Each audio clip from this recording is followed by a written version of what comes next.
భారత్ పాక్ తాజా పరిస్థితుల నేపథ్యంలో పాకిస్తాన్ ప్రధానమంత్రి షెహబాజ్ షరీఫ్ ఆ దేశాన్ని ఉద్దేశించి ప్రసంగించారు.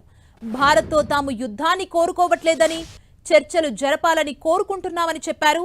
పాకిస్తాన్ ఆర్మీ పోస్టులపై భారత్ మిస్సైల్ దాడులకు పాల్పడిందన్నారు షరీఫ్. అమెరికా అధ్యక్షుడు Trump Pak army chief Asim మున్నీర్తో పాటు తన సోదరుడు నవాజ్ షరీఫ్కి కృతజ్ఞతలు తెలిపారు.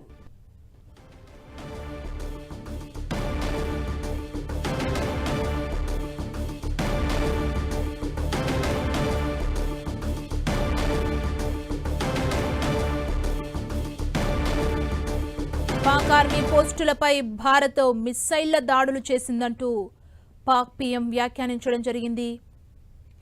భారత్ పాక్ తాజా పరిస్థితుల నేపథ్యంలో పాకిస్తాన్ ప్రధానమంత్రి షెహబాజ్ షరీఫ్ ఆ దేశాన్ని ఉద్దేశించి ప్రసంగించారు.